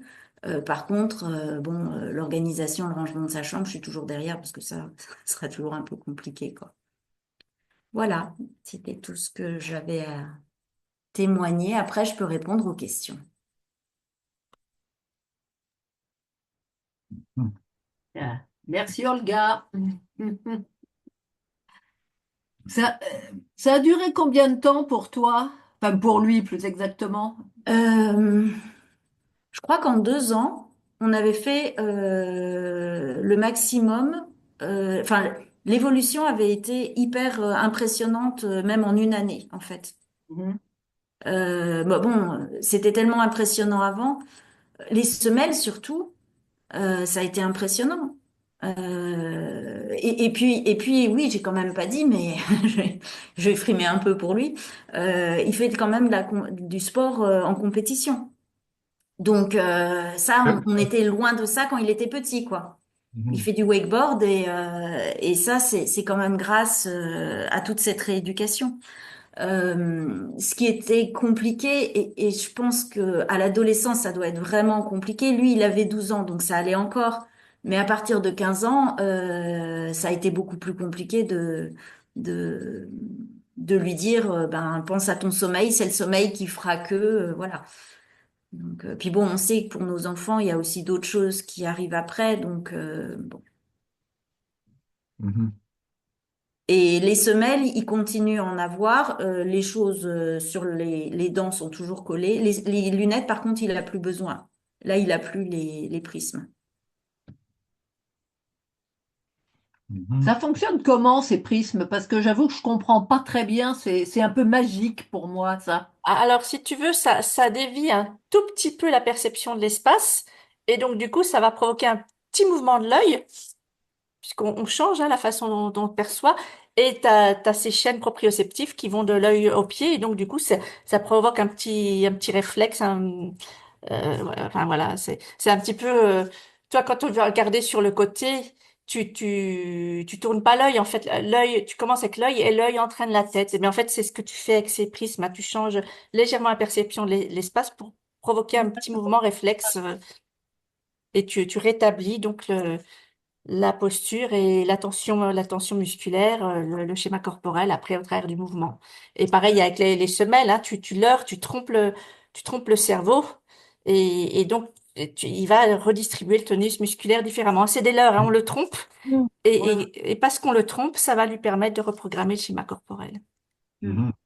Quand il était petit, quand je revois les photos maintenant, c'était tellement évident sur les photos, il avait toujours une épaule un peu plus haute et puis un peu plus penchée en avant.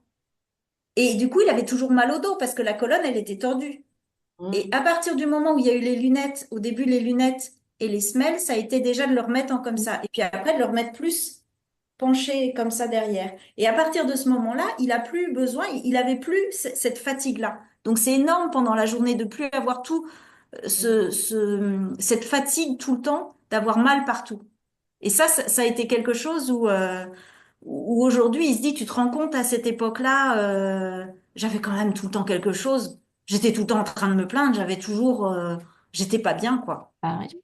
Et ça, aujourd'hui, il le sent. C'est-à-dire que il ne part jamais sans ses semelles. Et ça, peut-être que ça sera pendant longtemps, hein. Alors, régulièrement, on les change en fonction de quand il grandit, s'il prend du poids, s'il en perd, etc. Et le type de chaussures qu'il a. Et puis parce qu'elles s'usent quand même. Mhm. Et ça, c'est quand même un coût, hein. C'est 180 € les semelles. Là où on va, je sais pas, Corinne. Ouais, moi, c'est à peu près du même Ouais. ordre, hein. Donc après, voilà, c'est remboursé un peu par la mutuelle, pas tout. Là, autant l'ophtalmo, moi, ça a toujours été remboursé. Les lunettes, voilà, ma mutuelle remboursait plutôt bien. C'est que les semelles, il restait. Bon, après, les semelles, c'est une fois par an. Enfin, je veux dire que euh, toi, mon gamin, avant, on avait fait des bilans par Pluradis, bilans neuropsychologiques, qui coûtaient une fortune et qui nous avaient pas amené grand-chose finalement, enfin, quand même, une amélioration. Je me dis, au moins là, tu mets un peu d'argent, mais tu vois des choses qui se passent, quoi. Mhm. On Non, a une question. pas tous les Non. podologues, non. Non, non. Non, il y en a beaucoup qui se disent posturologues et qui disent si, si, je sais ce que c'est, mais c'est pas les mêmes. Elles sont Et, vraiment toutes fines. voilà. Et puis oui, voilà, c'est pas des selles orthopédiques, hein, c'est vraiment Mm. c'est tout fin. On joue vraiment sur la sensorialité, hein, le sens, hein, de la proprioception. Donc c'est des petites épaisseurs toutes fines, hein, dures, toutes fines, et qui vont jouer sur ces capteurs qui sont sensibles à la pression. C'est pas du tout des semelles mécaniques ou en action mécanique. Mais ça enlève vraiment toute cette fatigue quand on est bien positionné et bien posé. Ah bah, euh, c'est vraiment un énorme confort, quoi. tout de suite le corps parce qu'en fait on change la perception du sol, hein, on trompe le cerveau, on lui fait croire que le sol est différent et hop, tout de suite il rétablit la posture, quoi, hein. Mm. Alors sur les lunettes, je sais pas aujourd'hui, mais à l'époque, ça devait être que des lunettes en comment enfin, des spéciales là qui peuvent se régler exactement pour être bien positionnées. Bah après c'est des lunettes métalliques et puis avec un Ouais. galbe un peu particulier. Alors apparemment maintenant ils font des réglages tellement précis, mais le problème c'est que je pense que tout le monde ne se règle pas aussi précisément que le docteur Kersia, parce qu'il y a même bien moins besoin de galber les prismes maintenant, d'après ce que j'ai cru comprendre, hein. Mais bon, en fait, ça s'intègre dans des lunettes. Voilà, moi, j'en ai deux paires différentes. Voilà, il y a des prismes, hein. Voilà, les gens qui connaissent vont voir la différence parce qu'elles sont un peu plus galbées, mais c'est des lunettes classiques, quoi. Après, voilà, pas de lunettes en plastique parce qu'il faut que ce soit des choses qui gardent la forme. Mais un opticien qui s'y connaît, il arrive à trouver, même pour les enfants, même pour les jeunes filles, pour qui c'est plus difficile, ils arrivent à trouver des jolies lunettes parce que c'est important que l'enfant se sente bien dans ses lunettes et accepte de les porter. Parce que s'il a des lunettes qu'il met pas, voilà, mon opticien, il avait connu le cas avec une gamine, voilà, qui progressait pas. Et puis en fait, il avait sa fille à lui dans le même collège. Puis sa fille lui avait dit, mais quand elle est à l'école, elle les a pas ses lunettes. Alors quand elle était revenue avec les parents, il l'avait pris en douce. Il lui avait dit, bon ouais, je le dis pas à tes parents, mais voir tes lunettes parce que ça pourra pas marcher. Donc voilà, faut vraiment que le gamin se sente bien et les mettre pour les mettre, hein.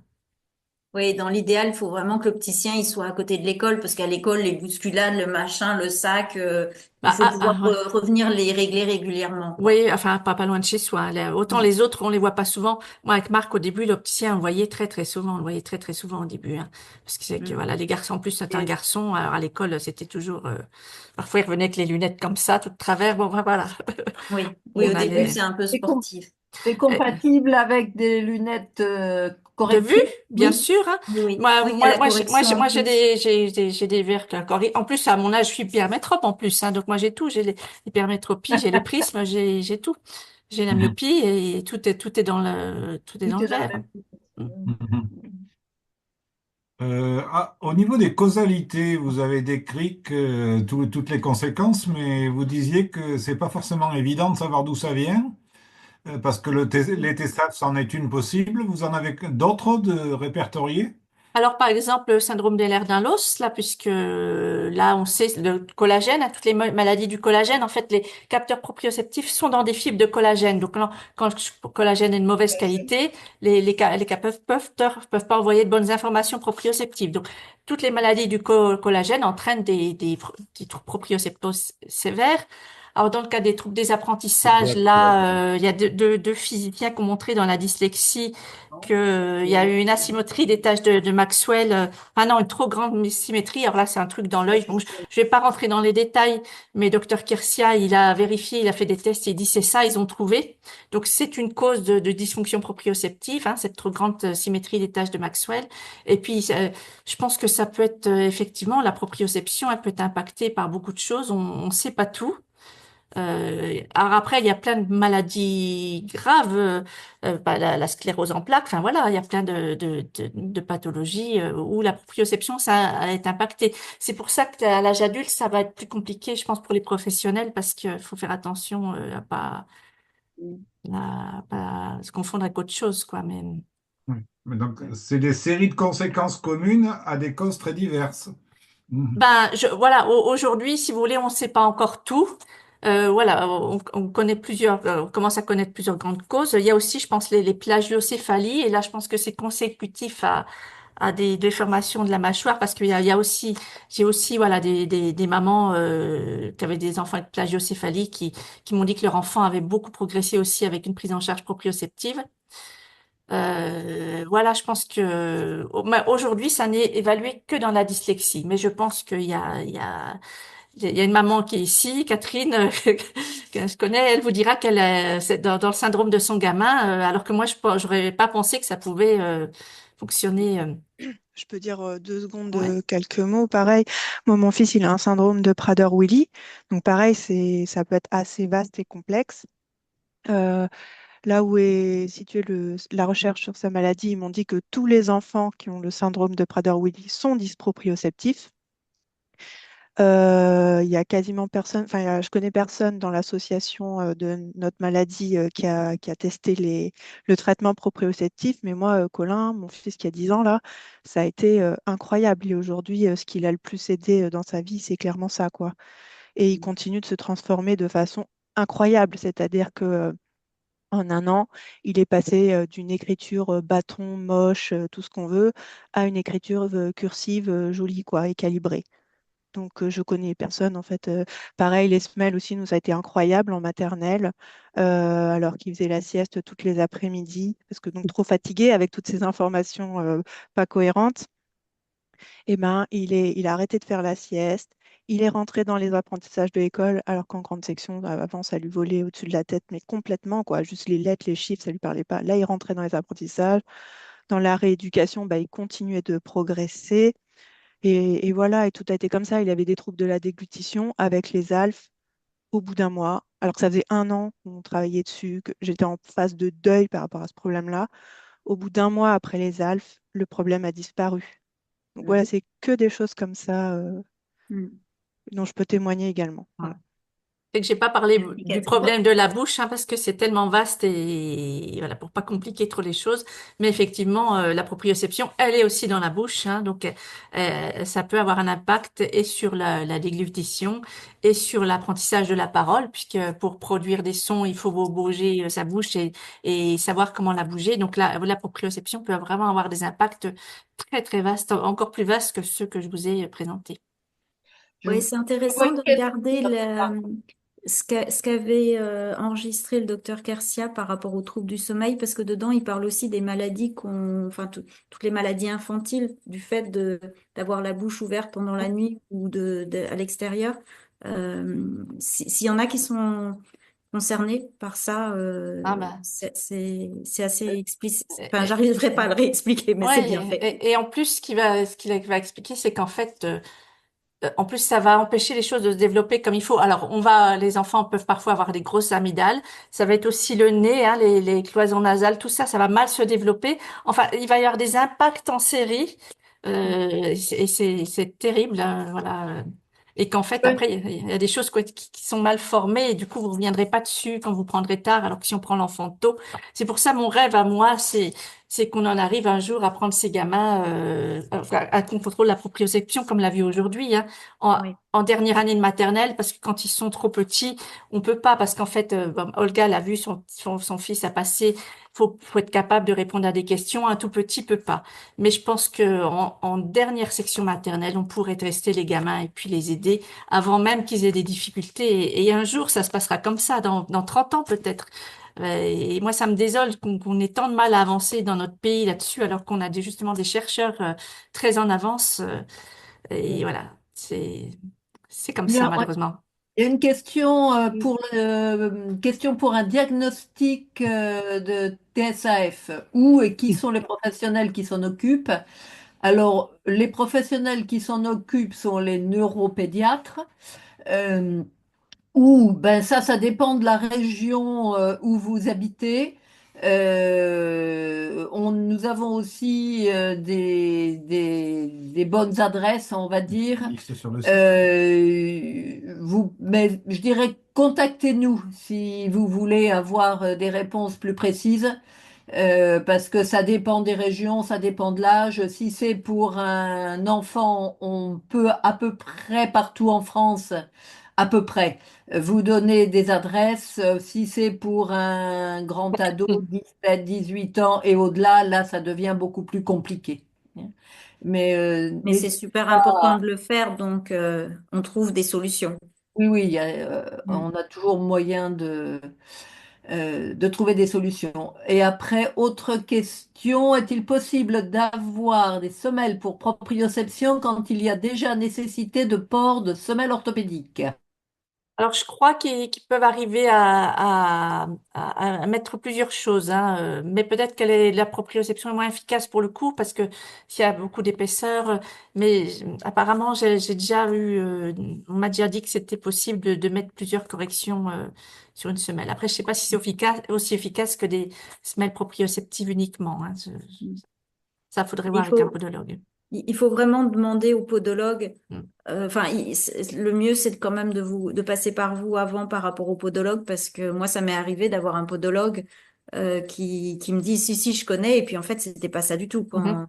À la fin de l'entretien, j'ai compris qu'en fait, il savait pas du tout et que c'était pas la bonne personne, quoi. Mhm. Permettre sur Ouais. ce sujet-là, les semelles, bah, du coup qu'on a vu que ça marchait si bien sur notre fils, on a voulu faire un bilan, moi et le papa, et on en a eu. Moi, je les ai plus besoin. Et donc le papa, lui, en fait, bah, il avait pris tellement de mauvaises compensations, donc il avait des semelles orthopédiques. Et les semelles posturales, bah, vu qu'il est plus âgé, son corps a du mal à les accepter. Donc, ça lui crée d'autres douleurs. Donc, ce que lui a proposé le posturologue, c'est d'alterner les 2 semelles, en fait. Voilà. Mhm. Après, moi, je pense que pour un enfant, tu peux pas recabler le schéma corporel si tu mets pas. Enfin, alors, tu vois, là sur un, enfin, j'en sais rien, mais Oui, à oui, mon je avis, suis pour d'accord. moi, ça me pourrait pas marcher parce que justement, on arrive à recréer ces schémas neuronaux, à recabler le schéma corporel parce qu'on donne tous les jours les mêmes informations. Si le cerveau il a une information un jour, une autre le lendemain, il va pas pouvoir se recabler. Enfin. Mm. Après, voilà, à l'âge de votre mari, c'est peut-être pas le même objectif, quoi. Mm. Mhm. Oui. C'est certain qu'on a appris à compenser quand on est plus vieux et que par conséquent, retrouver un bon schéma, ça doit être un peu plus compliqué. Ben, Après, chez l'adulte, on n'a pas la plasticité cérébrale des enfants, donc Ah oui. ça résout pas tout. Par contre, c'est bien. Moi, je suis traitée. Hein, j'ai cette chance-là, c'est que le docteur Kersia, il accepte de prendre les parents des enfants qui traitent, parce que sinon, il prend pas d'autres adultes. Et c'est vrai que tout ce qui est douleur, tout ce qui est, c'est quand même, c'est presque magique. Hein, mm. voilà, même si ça résout pas toutes les difficultés. Voilà, moi qui ai toujours eu du mal à conduire, et en fait, je pense qu'il y a maintenant un tel passif de où je me suis fait peur que voilà, ça m'a pas résolu. Donc voilà, c'est pas une baguette magique, mais ça aide bien quand même. Mm. Ok, bien. Il y a pas d'autres questions? Catherine, tu peux peut-être redire comment faire pour contacter l'asso s'il y a des gens qui sont Oui, intéressés bien sur cette sûr. question. L'asso est joignable sur l'adresse vivre avec le SAF tout attaché @sfr.fr ou par notre site internet vivreaveclesaf.fr. Vous nous trouvez sur internet très facilement. Et puis par l'intermédiaire de Corinne également, qui a notre adresse maintenant. Donc voilà. Puis, s'il n'y a pas Voilà. d'autres questions, on s'arrête là? Ouais, enfin, moi, je trouve très intéressant ce partage de connaissances entre associations. Et ce que je regrette, c'est qu'avec les associations de 10, il n'y ait pas possibilité voilà, d'échanger comme avec vous. Et même vous avec des associations de 10 d'autres, parce qu'effectivement, je pense que Oui, c'est pas culpabiliser les familles que de leur dire que, ma foi, ça existe. on a déjà du mal à se faire reconnaître dans la sphère des troubles du Ben oui, neurodéveloppement. je vois bien. Et je trouve ça bien dommage parce que du Et- coup, c'est ouais, des ouais. enfants qui pourraient t'aider de manière différente et plus tôt. Enfin, Alors, effectivement, on n'a pas, à part, bon, on a le cas de Olga et de son fils qui semble prouver que travailler sur la proprioception peut avoir un effet chez nos enfants. Étant donné que le cervelet est souvent touché par les malformations, on peut supposer que oui, il peut y avoir un, enfin, un effet, Un impact. un impact. Mm. Donc Mhm. je pense que c'est une piste qu'il faut proposer aux familles, que ça soit une chose de plus à explorer voilà, parmi explorer. toute la palette d'outils qu'on peut tester pour venir en aide à nos enfants. Mm. Mhm. Comment Vraiment il s'appelle? rien exclure, quoi. Ouais. Comment il s'appelle le site? C'est disproprioception.fr. Celui du docteur Ouais. Kersia, oui. Du docteur Kersia, et puis vous avez un onglet prendre rendez-vous, et là il y a un questionnaire, et en regardant en fait les questions, euh, vous verrez bien s'il y a beaucoup de choses qui sont cochées et qui ressemblent, ça vaut la peine à mon avis d'aller faire un test.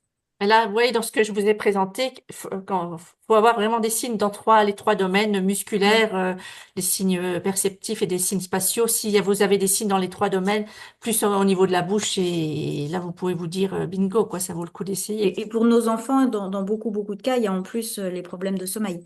Donc, Et justement, il faut aller les observer. Est-ce qu'ils dorment la bouche ouverte? Est-ce qu'ils ronflent? Parce que voilà, le docteur Kersier, il explique qu'aujourd'hui, ils savent qu'un enfant qui ronfle, c'est pathologique. Un enfant ne doit pas ronfler. C'est pas un adulte, hein. Et donc, voilà, après, ne serait-ce qu'aussi que d'aller voir des médecins du sommeil si vous avez des enfants qui ont des troubles, enfin, des problèmes de respiration la nuit. Il est où le docteur Garcia exactement? Ah bah À voilà, Beaune, à à Beaune. Beaune. Olga a répondu. D'accord. Après, il a formé c'est un DU qui est à l'université Ouais, de Bourgogne. de Bourgogne. Voilà, Et donc, il a formé d'autres gens partout en voilà. France. Donc, c'est là où vous Voilà, pouvez nous, on prendre a, voilà. contact avec. Mais voilà, des ophtalmos, il y en a pas tant que ça. Enfin, voilà, Oui. les podologues, on en aura un peu plus. Les ophtalmos, c'est plus rare, hein. Euh, mm, voilà, bon, il y a des orthoptistes qui sont formés. Enfin, voilà, ça, il a formé des gens, hein, mais aujourd'hui, le besoin devient plus important que le nombre de gens formés. Mhm. Bon, Catherine, tu vas avoir du Ok. travail. Mhm. Toi aussi, Olga, toi aussi. Bon, eh ben, on va Ben, peut-être merci à tous. Oui, finir.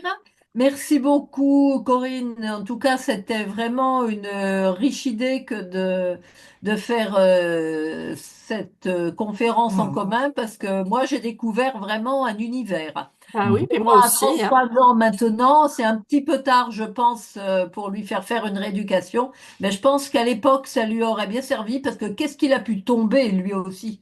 Mhm. Mhm. Voilà. Bon, eh Et ben, sur le scolaire, c'est vrai que leur offrir une possibilité de réussir aussi bien que ah, les ben, bien autres, sûr, hein. c'est, Ben c'est énorme, quoi. Sur leur confiance en eux. La conscience, oui, pour le respect. le fait de se sentir mieux dans son corps, vous vous sentez Mm. tout de suite plus en confiance, hein, enfin, vous êtes Mm. plus à l'aise dans votre corps, enfin, ça Et change puis tout. être capable de lire comme ça, Ouais, bah oui. Mhm. sans rater des bouts de lettres, c'est... Sans sauter de ligne. Ouais, ouais, Bon, ouais. voilà, ça, c'était ce que Thomas faisait souvent. Il Ouais. commençait sur une ligne, puis il continuait sur l'autre. Mm. Mais Ah, ça, ouais. maintenant, il fait plus, Ah ouais. le mien. Et alors qu'il était à fond là-dedans, quoi. Donc quoi, ça Ok. vaut la peine de chercher et puis d'essayer. Ouais, ouais. Mm. Bon, eh ben, il ne nous reste plus qu'à vous souhaiter à tous de bonnes fêtes. Voilà, bah, vous de même. Hein. Bon boudin, comme on dit en Provence. Et rendez-vous en 2025 pour d'autres conférences Voilà. intéressantes. Et rendez-vous en 2025 pour d'autres Catherine, je remets conférences. ton adresse, c'est contact at vivre avec le SAF. Oui, ça marche. Contact arobase vivreaveclesaf.fr ou vivreaveclesaf arobase sfr.fr.